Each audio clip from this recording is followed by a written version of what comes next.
Bienvenue sur Avant j'étais prof, le podcast des enseignantes et enseignants qui ont osé la reconversion. Je m'appelle Florence, j'ai été professeure des écoles pendant 6 ans et j'ai créé cette émission en 2020 pour m'aider à quitter un métier qui ne me convenait plus. Après avoir interviewé près de 50 ex-profs au sujet de leur transition professionnelle, c'est à mon tour de passer de l'autre côté du micro. Et pour me prêter à cet exercice que j'ai longtemps appréhendé, j'ai choisi de faire confiance à Marie-Cécile, la créatrice du podcast Elle en Bretagne. Dans son émission, Marie-Cécile met en lumière le parcours de Bretonnes engagées qui se réinventent et font bouger les lignes. Alors autant vous dire que je suis très fière d'y avoir été invitée et que j'y suis plutôt bien entourée. Ensemble, on parle de mon enfance, de ma personnalité, des raisons qui m'ont poussée à devenir prof, ainsi que des doutes et du mal-être qui ont mené à la création de ce podcast. Elle m'interroge également sur ma reconversion professionnelle, mes 3 nouvelles casquettes, ma vie semi-nomade de ces dernières années et ma fierté d'avoir osé changer de métier pour retrouver la santé. On parle de tout, sans tabou, et j'espère que cet épisode tant attendu vous plaira et vous permettra d'en savoir un peu plus sur moi. Vous l'écoutez ici sur mon podcast Avant j'étais prof, mais il est également disponible sur celui de Marie-Cécile, Elles en Bretagne. Et si vous êtes aussi bretonne ou aussi curieuse que moi, je vous invite à vous y abonner pour découvrir plein de beaux projets engagés, et qui sait, ça vous apportera peut-être des pistes de reconversion. Sur ce, je vous souhaite une très bonne écoute. Bonjour à toutes et tous, nouvel épisode d'Elle en Bretagne et aujourd'hui j'échange avec Florence Amodru, créatrice du podcast Avant j'étais prof, car en effet, avant, Florence était professeure des écoles et aujourd'hui elle donne la parole à des professeurs ayant quitté l'éducation nationale pour se réinventer comme tatoueuse, guide conférencière, comptable.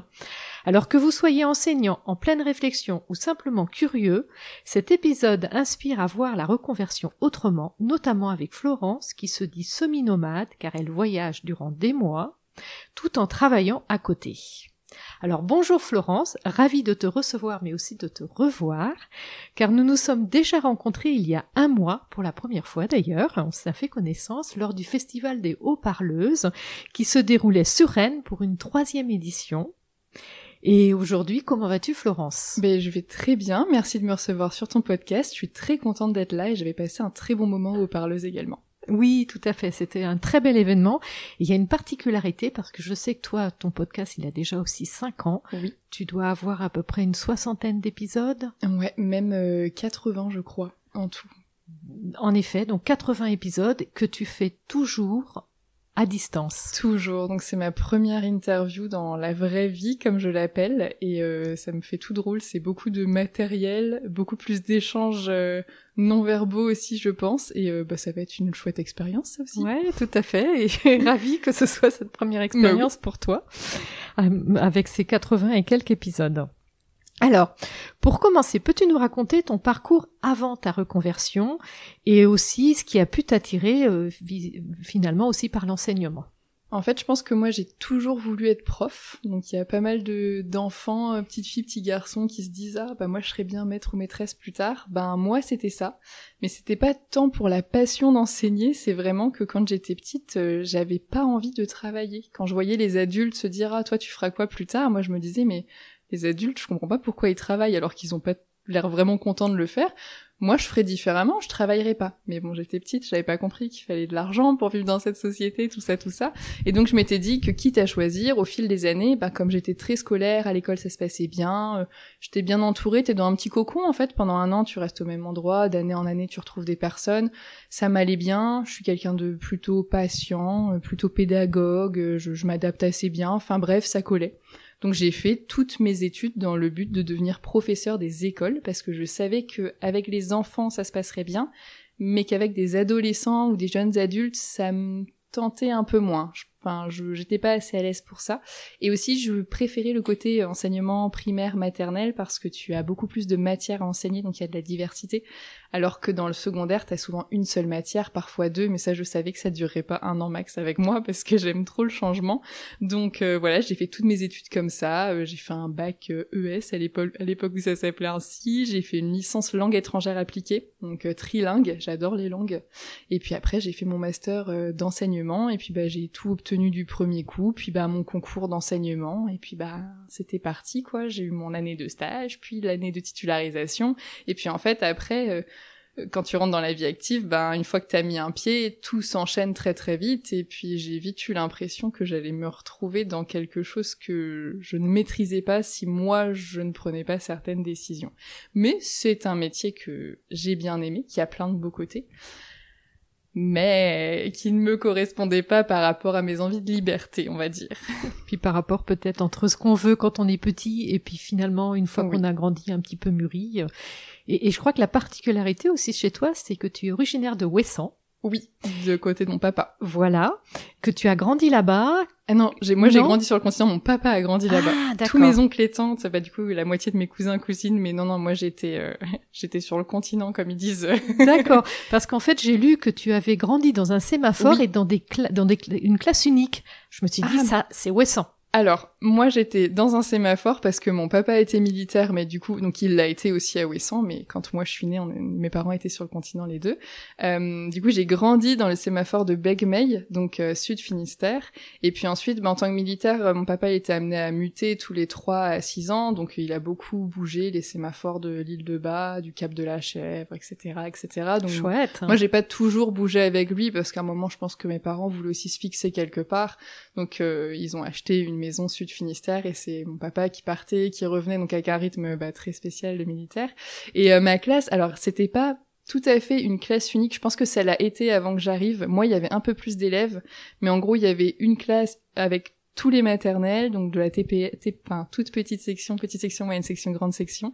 Ensuite, il y avait une classe avec Madame Quéré, c'était ma maîtresse préférée. Il y avait CP, CE1, CE2, et comme le monde est petit, en CM1, CM2, c'était le directeur qui n'était autre que Monsieur Quéré, le mari de Madame Quéré. Donc c'était pas techniquement une classe unique, mais par classe, on devait être, par niveau, on devait être 7 ou 8, quoi. Enfin, j'ai souvenir qu'en CM1, CM2, on était, une fois, on a été 11. Et je trouvais que c'était beaucoup. Donc ça fait part, tu vois, quand tu disais parfois entre quand on est enfant et quand on est adulte, il y a aussi ce qu'on te dit en formation et ce que tu as dans la vraie vie. Donc moi déjà, j'imaginais des petits effectifs à la campagne, je me suis retrouvée mutée sur des énormes effectifs au bord de ville dans des écoles de REP, donc les réseaux d'éducation prioritaire avec des publics un peu plus complexes. Et puis on te dit jamais que tu vas avoir plusieurs niveaux, donc moi j'avais un petit peu cette idée-là parce que j'avais connu plusieurs niveaux en tant qu'élève. Mais plusieurs niveaux dans un petit village de campagne où t'étais à ça d'aller prendre le goûter chez ta maîtresse le soir tellement tout le monde se connaît, quoi. Enfin, donc vraiment différent de ce que j'ai connu après, mais c'est vrai que j'ai eu l'habitude d'être un peu choyée, quoi. Même quand je suis partie après au collège, au lycée, avec mes parents, on a toujours fait en sorte que j'ai les plus petits établissements parce que je suis pas à l'aise avec la foule, et c'est vrai qu'à Ouessant, je me sens très bien parce qu'il y a personne, quoi. Donc, mais je pense que c'est des habitudes de vie, hein. Oui, tout à fait. Et puis par rapport à ce qu'on a pu vivre aussi quand on était plus jeune. C'est ça. D'accord. Et alors, qu'est-ce qui t'a poussé alors à cette reconversion professionnelle? Parce que tu as quitté ce métier il y a 6 ans maintenant. Non, tu as exercé pendant 6 ans. Ouais. Et je suis partie en 2021. Donc on est en 2024, il y a 3 ans. Ok. Soif de liberté, en fait, liberté à la fois géographique, j'avais vraiment envie de bouger, liberté décisionnelle, des fois j'avais pas envie d'avoir de vacances, des fois j'avais besoin d'avoir des vacances, c'était jamais, voilà, tu choisis pas si t'as besoin d'aller aux toilettes, tu peux y aller que de 10h à 10h15 pendant la récré, c'est des petites choses, mais à terme, je sais pas, j'avais l'impression que ça collait pas avec moi, même en termes de finances.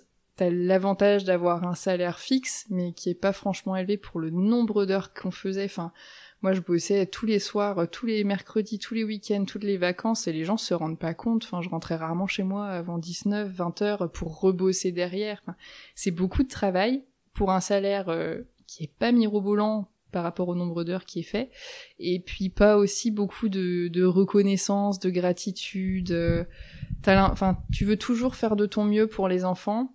Et les enfants, eux, globalement, sont contents. Moi, j'ai toujours eu des parents d'élèves très sympas, des collègues très chouettes, donc ça va, tu vois. Mais d'au-dessus de toi, personne ne te dira jamais ce que t'as fait, c'est bien. En revanche, quand t'as une inspection, on va pointer tout ce qui va pas en te regardant 1 heure alors qu'on t'a pas vu pendant 4 ans, et de quelqu'un qui t'aura même jamais rencontré avant, tu connais même pas cette personne. Enfin, c'était toujours très négatif, je trouve. J'ai eu l'impression aussi, et pourtant seulement en 6 ans, que les conditions de travail se détérioraient. Plus ça allait, plus les classes étaient remplies. Les changements politiques allaient pas forcément dans le bon sens non plus. Mes collègues, je voyais bien qu'ils disaient que depuis les 10 dernières années, ils avaient vraiment vu le métier changer. Enfin, c'était vraiment compliqué, et je trouve que j'avais vraiment pas... alors déjà, je n'avais plus l'énergie pour faire les choses aussi bien que j'aurais aimé le faire, parce que les enfants, eux, dans l'histoire, n'ont rien demandé, ils méritent le meilleur. Mais surtout, il n'y avait pas non plus les moyens humains ou techniques. Donc les dernières années, dans mes classes, j'avais des enfants qui ne parlaient pas français, j'avais des enfants en situation de handicap, j'avais des enfants qui avaient des modes de scolarisation un peu spécifiques dans plusieurs types d'établissements en fonction de leur comportement et tout ça. Et en fait, il n'y avait pas forcément toujours d'AESH avec nous, donc qui s'occupe des élèves en situation de handicap, ou il n'y avait pas toujours, je sais pas, de partenaires qui nous aidaient à comprendre comment fonctionne la psychologie de tel enfant qui est très difficile à gérer. Il y a plein de choses qu'il n'y a pas. Il n'y a pas de médecine du travail. Alors on me dit qu'il y en a une, mais j'ai jamais vu un médecin. Je sais pas, ouais, c'est un peu la débrouille, et c'est compliqué. C'est beaucoup de débrouillardise, sauf que pourtant c'est beaucoup de responsabilités. Et moi je trouve pas ça normal, et puis à la fin ça me mettait en colère, et je suis pas du tout quelqu'un qui aime mettre en colère.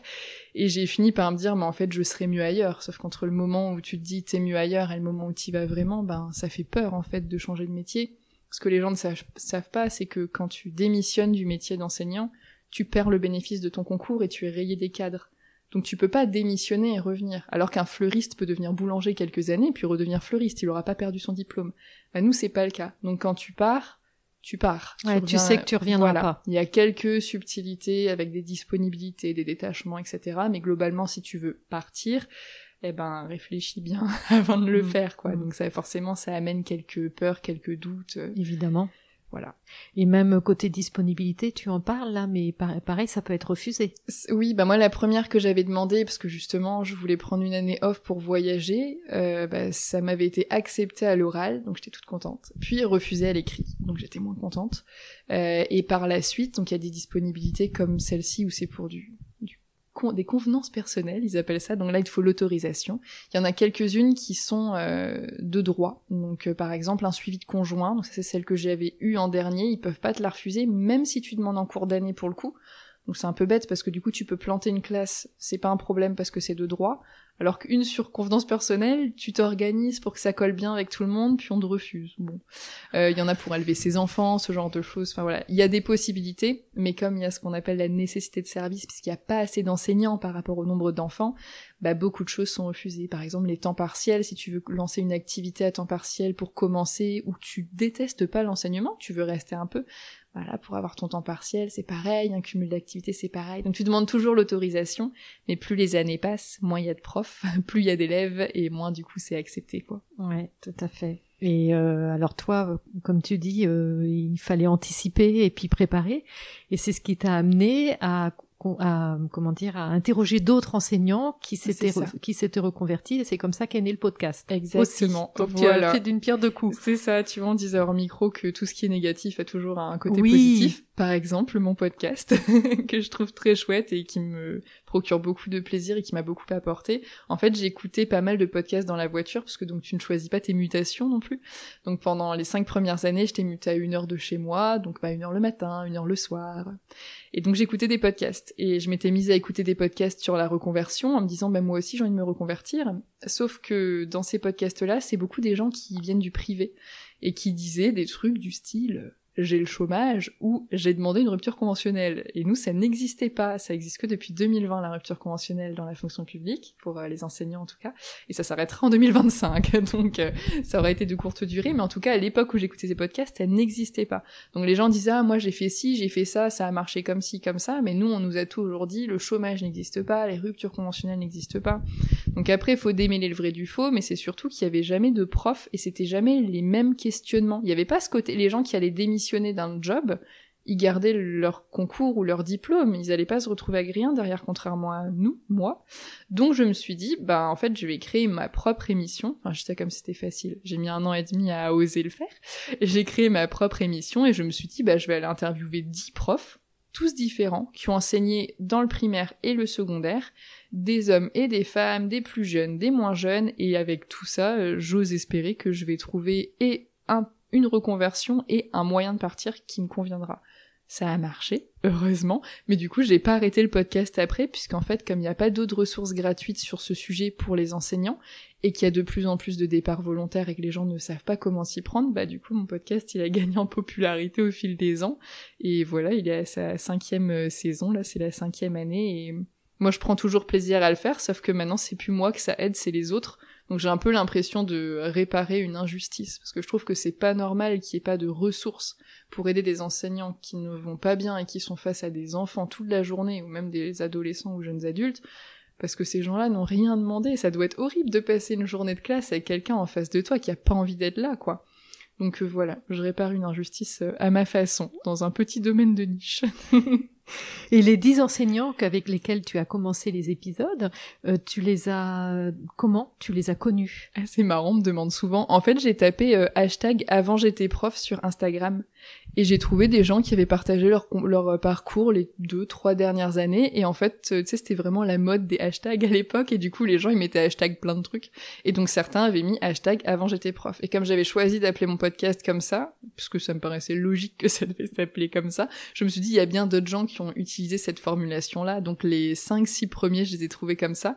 Et après, à force de sortir des épisodes, il y a eu le bouche à oreille, il y a des gens qui ont trouvé mon compte, et qui après ont commencé à m'écrire, moi j'étais prof de ci, je suis devenue ça, et maintenant j'ai plus besoin vraiment de chercher, en fait, parce que le podcast est plus connu, et notamment de plein de profs ou d'ex-profs, donc c'est un peu plus facile. Ouais, oui, au bout de 4-5 ans, quand tu continues, c'est qu'en général, ça fonctionne. Ça. Et la particularité aussi que tu as dans ta reconversion, c'est que tu t'es reconvertie sur une activité de rédactrice web. Oui. Donc tu as aussi le podcast, tu as aussi depuis d'autres activités, oui. Mais tu as réussi aussi tu te dis semi-nomade. Oui. Alors, peux-tu nous expliquer comment on fait pour avoir plusieurs activités et aussi être semi-nomade? Bon, déjà, c'est que des activités en ligne, parce que forcément, sinon, c'est un peu compliqué. Quoique, j'ai interviewé notamment une ancienne prof devenue instructrice de plongée, et elle instruit la plongée en Thaïlande quand ici c'est l'hiver, peut-être en Sicile quand c'est la bonne période. Enfin, c'est aussi possible avec un métier physique. Moi, c'est vraiment que des activités en ligne, ce qui fait que je peux plus facilement bouger. Au niveau des rendez-vous, c'est parfois compliqué. L'année dernière, j'ai vécu 6 mois en Nouvelle-Zélande. Bon, 12 heures de décalage horaire, tu te retrouves à faire tes visios à 4 heures du matin, mais ça fait partie du jeu. On peut pas non plus tout avoir. Moi, ce qui était important pour moi, c'était ça, de pouvoir bouger. Donc en fait, je me dis pas nomade tout court parce que c'est pas vrai, mais je sais que je suis pas sédentaire non plus. C'est pour ça que je dis semi-nomade. Mais là, sur les 2, en fait, ça fait 3 ans que je suis reconvertie, et du coup, la première année, je me suis vraiment lancée à mon compte. C'est quand même du travail, donc je suis restée là où j'étais. Mais ensuite, j'ai passé 9 mois en Équateur, où donc j'avais certaines de mes activités en ligne, et j'étais bénévole dans une auberge de jeunesse. Donc j'avais comme ça aussi une part d'activité physique où tu rencontres des gens, tu parles la langue, enfin voilà, t'apprends aussi autre chose, sachant qu'avoir une auberge de jeunesse, c'est mon rêve ultime pour quand j'aurai la quarantaine, donc j'y crois encore. Et en Nouvelle-Zélande, là récemment, on a passé 6 mois avec mon conjoint, c'était un mode de vie différent, en van aménagé. Donc là, pour travailler, fallait plutôt aller à la bibliothèque du coin, plutôt les jours de pluie, pour avoir internet, parce qu'on n'avait pas d'électricité. Enfin, en fait, c'est toujours des questionnements, mais pour moi, j'ai l'impression d'être en meilleure santé quand je suis en mouvement que quand j'ai un mode de vie sédentaire où facilement tu t'adaptes aux gens qui sont autour de toi et qui, eux, ont des horaires. J'ai plutôt un travail de bureau à la base, même si sur les interviews de podcast c'est plus vivant. La plupart du temps je suis rédactrice web, donc je suis assise comme beaucoup de gens devant un écran, et puis voilà, je tape sur mon clavier. C'est pas comme ça que je me sens le plus vivante, même si j'aime mon activité. Mais j'ai envie que cette activité professionnelle soit une activité professionnelle. J'ai envie que ma vie soit autre chose. Donc oui, j'aime beaucoup bouger. Je sais que là, pendant 1 an, on a été très fatigués, donc jusque juillet prochain, normalement, on ne bouge pas, mais en fait, on ne sait jamais de quoi demain sera fait. Quand on était allé en Équateur, c'était pour 1 mois. Bon, on est resté 9 mois. En fait, on se fixe pas, on ne s'oblige pas à être nomade en se disant on ne reviendra jamais. Mais quand on est sédentaire, on ne se fixe pas non plus trop de dates ou de délais. Si un jour on a vraiment envie de partir, ou si à l'inverse on veut vraiment rester, C'est pas parce qu'on a l'habitude de bouger qu'on va se forcer à le faire, en fait. Donc vraiment, on essaye d'écouter nos envies respectives, mais après, quand t'es deux, faut que ça corresponde aux deux. Oui, c'est ce que j'allais dire. Ça veut dire que C'est ton ça. conjoint a cette possibilité-là aussi. Alors oui, lui, il travaille dans une boîte donc à Rennes, parce que là, en ce moment, on vit à Rennes, mais il a pris 2 ans de congé sans solde.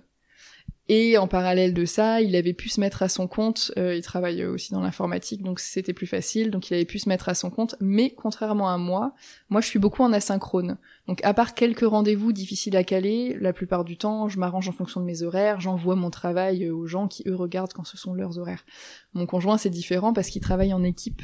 Donc si on a vraiment un trop fort décalage horaire, du coup tu te cales sur les gens qui sont en France, mais du coup t'es en décalage avec les gens de l'endroit où tu vis. Donc à ce moment-là, si c'est pour dormir au moment où t'es censé un peu créer tes relations et découvrir et apprendre et tout, c'est un peu dommage aussi.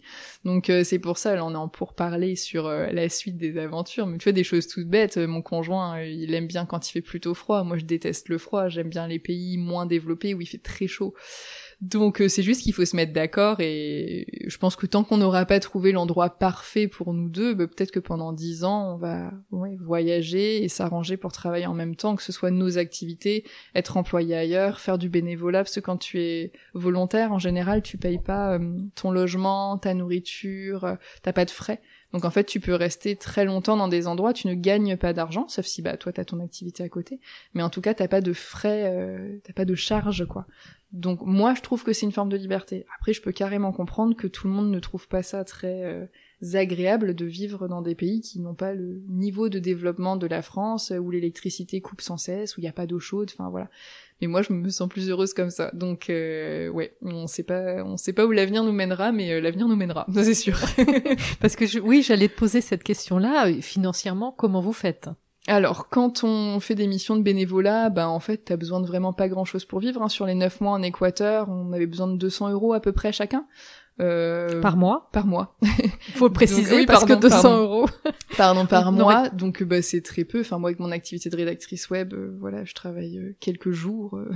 C'est terminé, quoi. Donc, j'avais ce qu'il fallait. Ce qui fait que généralement, j'avais même un peu plus. Donc, ça permet d'avoir de la marge si derrière, tu dois faire un grand déplacement ou rentrer à la maison et du coup payer un vol ou ce genre de choses. Quand on était en Nouvelle-Zélande, moi, je travaillais 2 jours pleins par semaine dans les bibliothèques. Mon conjoint, lui, avait d'abord travaillé en freelance, donc il avait gagné beaucoup plus d'argent. Quand il travaille ici dans son entreprise, il a un salaire comme les gens normaux qui ont un salaire, mais quand il travaille à son compte, comme il y a aussi le côté prise de risque dans son domaine de l'informatique, c'est beaucoup mieux payé. Donc du coup, lui, il avait plutôt mis de côté et pas travaillé en Nouvelle-Zélande, mais moi je gagne moins, du coup j'ai pas mis de côté. j'ai vu juste ce dont j'avais besoin au quotidien, quoi, et puis j'ai juste continué, mais à base de 2 jours par semaine, parce que quand tu vis dans ton van, nous on l'avait acheté puis revendu, donc c'est comme si pendant 6 mois t'avais pas de loyer, t'as pas non plus d'électricité, d'eau, de gaz, enfin tu vois, des choses toutes bêtes, quoi. Donc en fait le quotidien est beaucoup moins onéreux que là par exemple où on vient de rentrer, où tu découvres toutes les factures, tu souscris à tous tes abonnements, tous les trucs de la vie classique. Ici en France on t'invite à aller boire un verre, prendre un apéro, manger au restaurant, mais c'est des sommes où dans les pays où on a vécu dernièrement, je pense en Équateur, quand là tu te fais un resto, t'en as pour 30 €, mais en Équateur c'est le budget de la semaine, quoi. Donc c'est juste un mode de vie différent qui nécessite d'avoir plus d'argent si tu veux te fondre dans ce moule-là, et donc de travailler plus ou de mieux t'organiser. Tout à fait. En fait, c'est un choix de mode de vie. Et j'ai une question justement par rapport au mode de vie qu'on a aujourd'hui, on peut dire confortable, en termes d'habitat ou d'accès en fait. Après, il faut avoir de l'argent, c'est vrai. Est-ce que tu as pu connaître avec un mode de vie, comme tu dis, pas toujours de l'électricité, pas toujours même accès à l'eau. Si on regarde ça sous un format liberté, qu'est-ce que... Moi, je trouve ça génial. En fait, alors attention, on s'entend. Je trouve ça génial parce que je peux me permettre de rentrer chez moi et de retrouver du confort si je le souhaite. C'est pas comme si je n'avais pas d'argent et que j'étais obligée de vivre dans ce mode de vie-là. Les gens qui y étaient, je vois bien que ça les saoulait. Moi, j'étais là-bas en tant que voyageuse, j'avais pas besoin d'aller au travail en étant présentable. Si pendant X jours, il y a pas d'eau chaude et que, je sais pas, je peux pas prendre un shampoing ou que sais-je, c'est pas très grave. Au pire, je suis en visio avec des collègues qui me connaissent déjà et qui comprendront la situation. Donc je pense que c'est pas la même pression, c'est pas non plus mon quotidien pour toujours. Si un jour je n'en peux plus, je suis fatiguée, je veux fonder une famille ou que sais-je, j'ai des choix. En fait, moi je choisis de vivre dans ces conditions-là. La liberté, elle est à ce niveau-là, en fait. C'est ça. Peut-être que si j'étais née dans ces conditions-là et qu'on me faisait découvrir la France, mon rêve ce serait de vivre en France. Parce qu'il y a plein d'avantages qu'on a ici, qu'on n'a pas là-bas. Je vois ici, tu prends un rendez-vous chez le médecin, il y a la sécurité sociale, et puis ça a un certain coût, cela dit, mais après tu peux avoir aussi une mutuelle, tu peux faire des rendez-vous, avec des médecins spécialistes, ça va être plus ou moins cher, mais tu peux. En Équateur, il m'est arrivé de devoir aller chez le médecin, c'est vraiment différent. J'étais dans un tout petit village, mais t'envoies un WhatsApp au médecin en lui disant plus ou moins ton problème, et puis quand t'arrives, il te regarde, il te fait ton ordonnance. Tu payes, je sais plus combien j'ai payé, une dizaine d'euros ma consultation, il te donne tes médicaments, il découpe le nombre dans une plaquette pour que t'en aies pas... Enfin, tu vois, c'est complètement différent d'ici. Mais moi, j'aime les modes de vie plus simples. Alors déjà, j'adore quand il fait chaud, et souvent, c'est lié à des pays qui sont un peu moins développés. Je sais pas pourquoi, mais c'est vrai que quand tu regardes les pays où il fait froid, type... j'en sais rien, Norvège, Suède, Finlande, là-bas, tout là-haut, il fait froid, mais c'est très développé. Souvent, quand il fait chaud, ça l'est un peu moins. Mais je trouve qu'il y a une liberté à ne pas avoir d'horaire. Quand t'as besoin de prendre un bus, tu vas dans la rue, quand il passe, tu secoues la main. Quand tu veux descendre, tu te lèves et tu dis je descends là. Enfin, pour moi, c'est beaucoup plus simple que ici, j'habite en dehors de Rennes, si je devais aller à Rennes en bus, je dois être à telle heure, je sais pas, c'est comme si tout était... C'est comme s'il y avait des procédures. Faut s'organiser, en fait. Faut s'organiser. Voilà. Il faut toujours tout prévoir et anticiper. Et moi, j'aime ne pas avoir à le faire. J'aime me promener pieds nus dans le sable. Je m'en fiche qu'il y ait des cafards dans ma cuisine parce que les portes, elles sont tout le temps ouvertes. Enfin, ça ne me dérange pas. Mais peut-être que si on me disait, maintenant tu fais ça et tu vis comme ça toute ta vie, là, j'aurais peut-être un autre discours, tu vois. Ou si j'avais pas le choix, comme j'ai tout à l'heure. Mais en tout cas, moi, c'est un mode de vie qui me correspond. Et même si je connais le confort, ça ne me dérange pas d'en avoir moins. Et je trouve ça moins stressant par rapport à ce qui, moi, me stresse et qui est généralement lié à des normes sociales que j'ai parfois du mal à gérer. Mais après, c'est chacun sa personnalité, en fait. Tout à fait, ouais. Et on n'en a pas parlé, pour revenir à ta reconversion, en fait, les auditeurs doivent être en train de se demander, mais elle s'est reconvertie en quoi? Oui. Donc, je suis devenue rédactrice web SEO. Donc, SEO, c'est l'acronyme anglais de ce qu'on appelle le référencement naturel. Donc mon travail, pour expliquer simplement, c'est d'écrire des pages internet ou des articles de blog pour des clients en utilisant les outils, les techniques, les stratégies que je connais de référencement naturel pour que quand quelqu'un fait une recherche sur Google ou tout autre moteur de recherche, on tombe d'abord sur le site de mon client. Si mon client c'est un pizzaiolo, c'est chez lui que vous irez acheter votre pizza. S'il vend des matelas, c'est là-bas que vous irez probablement acheter votre nouveau matelas ou sommier. Donc voilà, moi mon but c'est de mettre en avant le travail de mes clients, leur entreprise, pour qu'ils génèrent plus, ça peut être de vente, ça peut être de visite, ça peut être de ce qu'on veut. Je peux aussi écrire pour moi, parce que j'ai mon propre site web, donc ça me sert de connaître ces techniques-là. Et en plus de ça, donc ça a été mon premier métier de reconversion officielle. En plus de ça, le podcast, maintenant qu'il est vieux, il commence à me rapporter un peu d'argent, mais on est plus sur l'ordre du complément de revenu.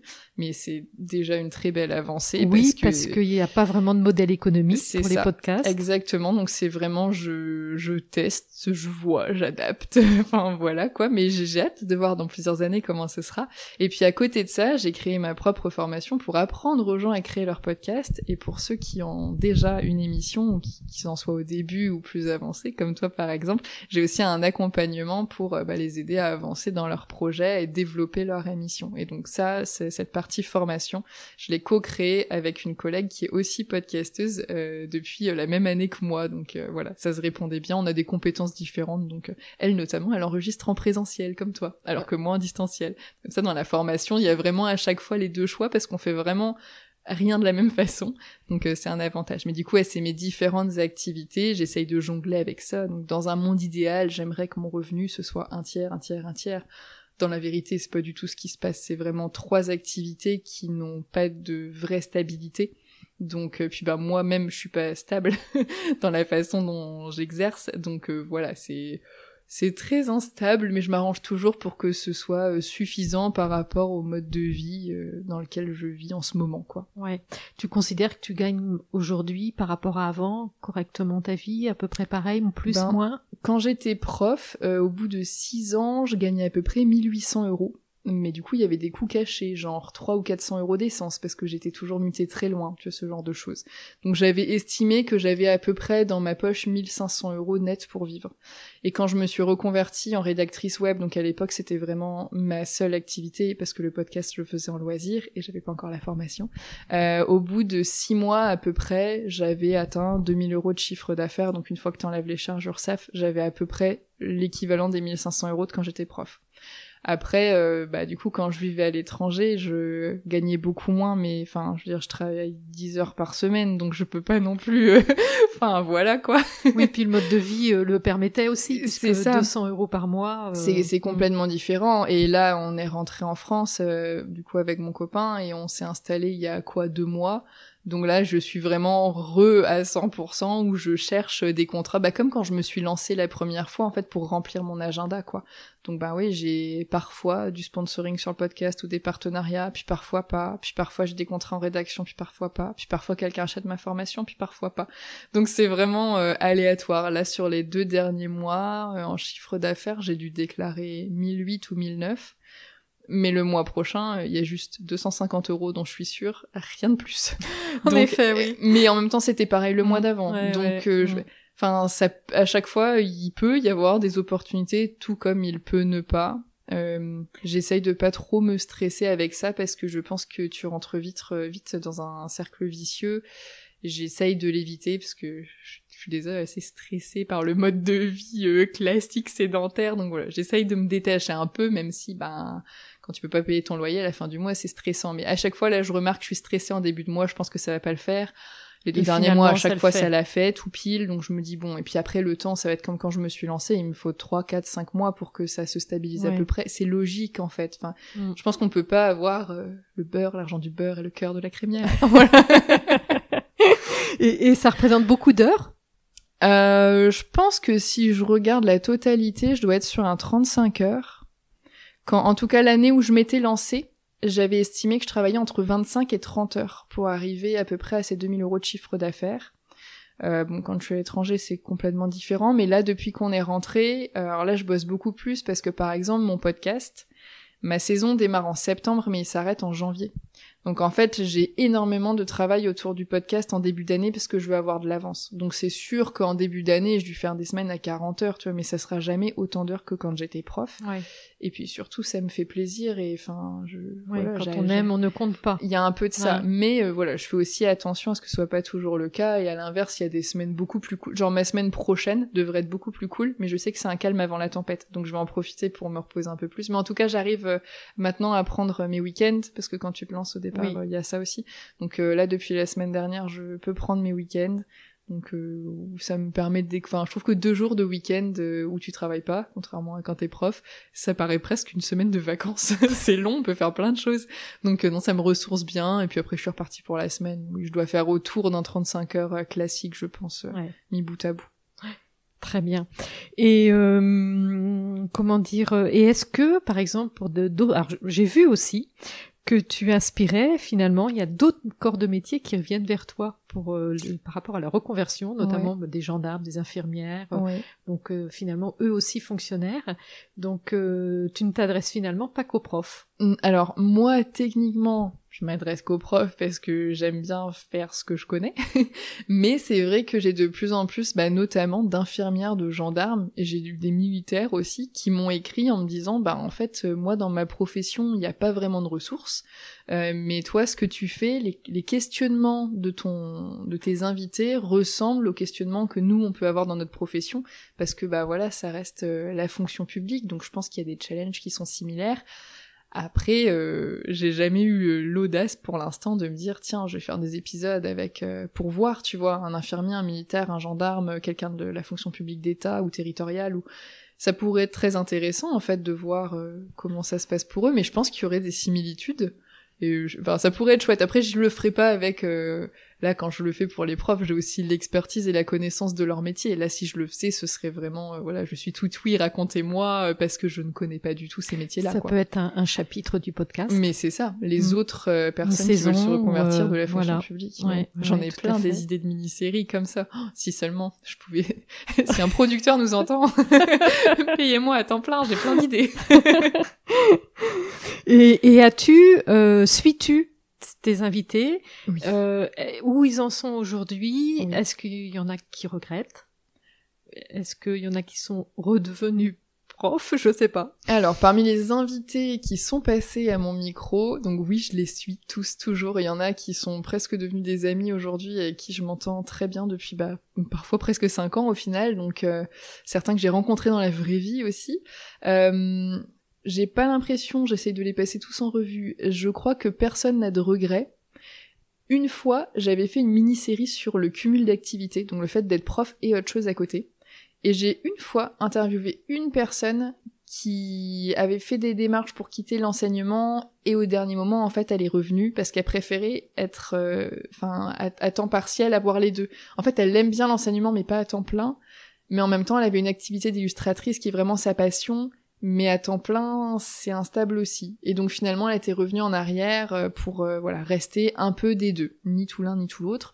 Sinon, j'ai très rarement des épisodes avec des personnes qui regrettent, mais c'est mon objectif là pour ma saison actuelle.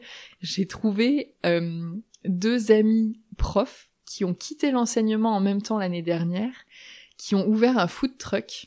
Donc je voulais les interviewer sur leur reconversion, et là quand je les ai contactés, ils m'ont dit oui mais en fait on pense qu'on va fermer et retourner dans l'enseignement. Et du coup j'ai encore plus envie de les interviewer parce que on me demande ça comme témoignage, est-ce que tu peux nous parler des gens qui ont essayé et puis pour X ou Y raison ça n'a pas marché. Et eux en l'occurrence de ce qu'ils me disaient, le food truck marchait très bien, mais intellectuellement ils s'ennuient et les enfants leur manquent. Donc ils ont envie de redevenir enseignants. Donc comme ils avaient dû le faire en disponibilité, j'imagine, ils ont cette possibilité-là, peut-être pour création d'entreprise ou quoi.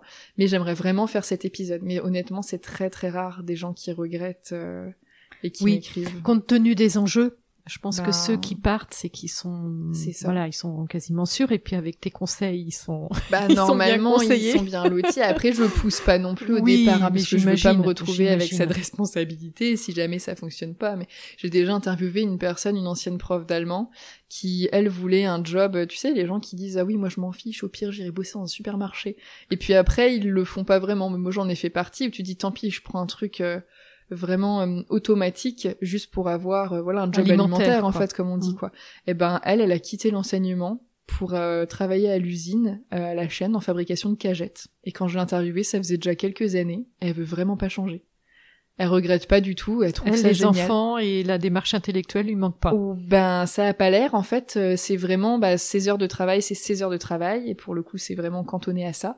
Et du coup, elle a aucune charge mentale professionnelle. Donc c'est plus fatigant physiquement, elle le dit, mais par contre, intellectuellement, quand elle rentre, si elle est fatiguée physiquement, elle fait une sieste, quand elle se réveille de sa sieste, elle est plus au bout du rouleau, mentalement parlant. Ouais. Donc en fait, tu as toute ton énergie intellectuelle pour avoir des projets personnels à côté. C'est vrai. C'est ça. Après, il faut pas que ton identité passe à travers ton travail ou que tu vives mal le fait de dire je travaille à l'usine. Enfin, je vois, c'est des questionnements que je vois revenir dans les parcours de reconversion. Il y en a qui ont peur du jugement des autres aussi, tu vois, qui ont l'impression de vivre un déclassement social, des parents ou des grands-parents qui comprennent pas ou des conjoints qui ne veulent pas.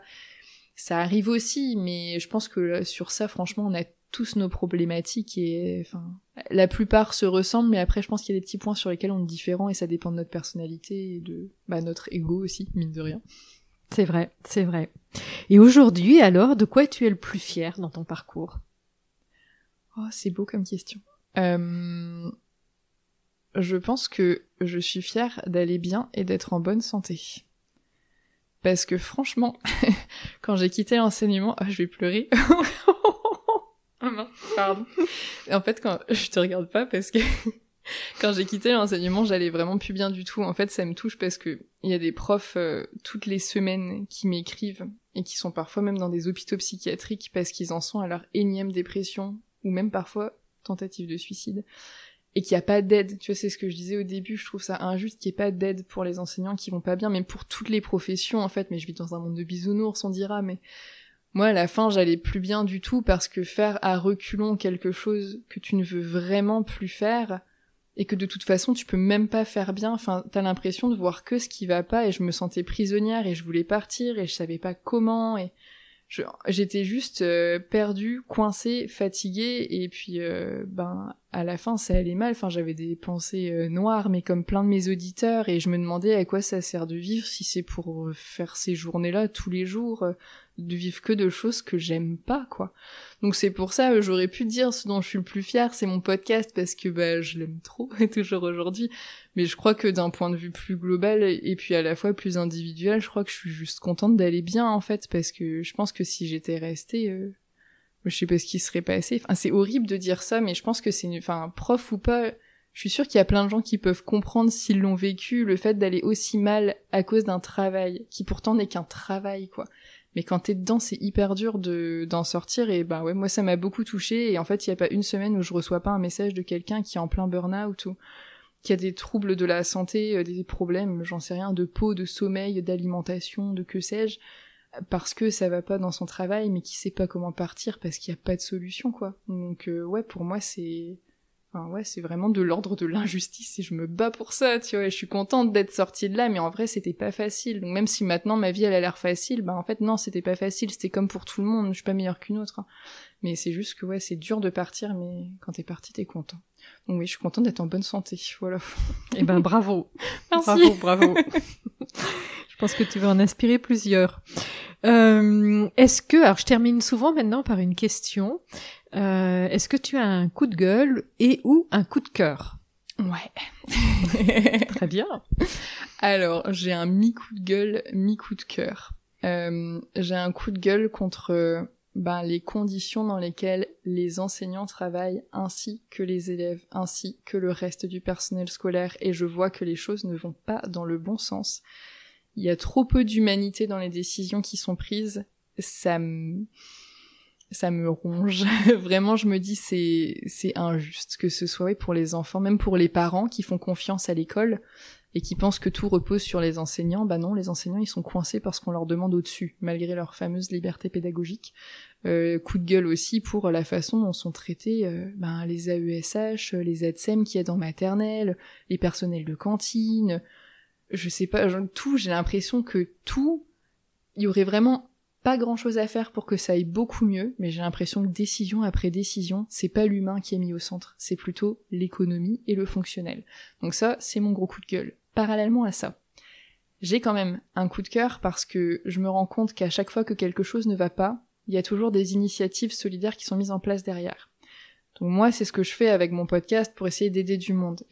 Alors certes, on pourra dire oui, mais les enfants, du coup, ils auront plus de profs si tout le monde part. On n'en est pas là non plus. Il en reste des enseignants. De toute façon, il n'y en a déjà pas assez. Donc un de plus, un de moins. Il y a déjà un problème à ce niveau-là. Mais c'est pas aux enseignants d'avoir honte de partir ou de culpabiliser en se disant oui, mais les élèves n'auront plus personne. C'est au gouvernement d'embaucher plus d'enseignants pour que les élèves aient des profs dans leur classe. Pour moi, c'est juste ça. Donc il y a ça. Je sais que j'ai une collègue, Natacha Colbert, qui a rédigé un guide de la reconversion des profs qui s'appelle Prof Évolution. C'est pareil, elle l'a fait sur son temps libre quand elle est partie, et elle aussi elle est partie après un burn-out.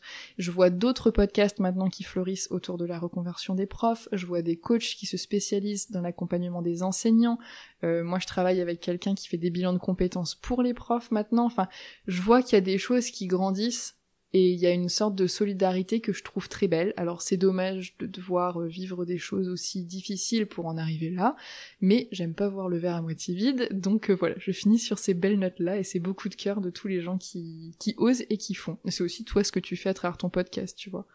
Donc j'aime bien les gens qui osent, qui font, et qui se font confiance même si ça fait peur.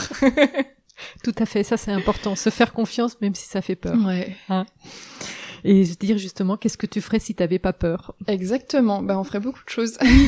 oui, on se met beaucoup de freins.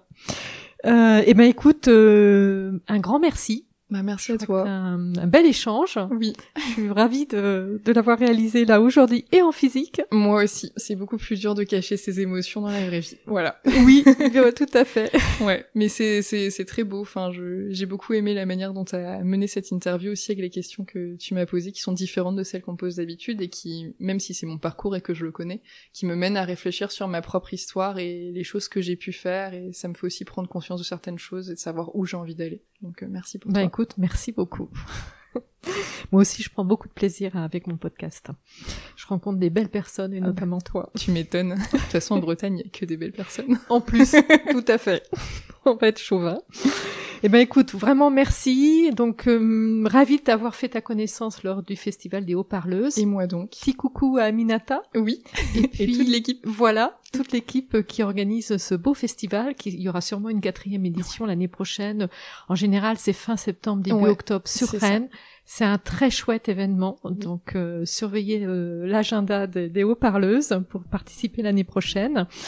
Merci à vous toutes et tous qui nous écoutez, et merci aussi pour votre fidélité. Si vous avez aimé, n'hésitez pas à mettre 5 étoiles, à vous abonner, à me faire part de vos commentaires, et rendez-vous dans 2 semaines pour le prochain épisode. Kenavo! Merci d'avoir écouté cet épisode jusqu'au bout. S'il vous a plu, abonnez-vous pour ne pas rater les prochains. Pour m'aider à faire connaître le podcast, vous pouvez le noter et le commenter sur votre application d'écoute. Je vous invite également à le partager avec vos proches, vos collègues et sur vos réseaux sociaux. Pour soutenir mon travail, je vous donne rendez-vous sur Tipeee, une plateforme de financement participatif dont vous trouverez le lien dans la description. Les dons y sont possibles à partir d'1 €, et comme l'an dernier, je remercie du fond du cœur toutes les personnes qui soutiennent ce projet et grâce à qui vous avez pu écouter un nouvel épisode aujourd'hui. Retrouvez l'actualité du podcast sur Instagram et Facebook, @avantjtprof, ainsi que les sujets abordés dans la description de l'épisode. Rendez-vous sur avantjtprof.com pour accéder à tous les épisodes disponibles et trouver le soutien dont vous avez besoin. Et pour en savoir plus sur les coulisses de l'émission et sur ma propre reconversion, inscrivez-vous à la newsletter. À bientôt!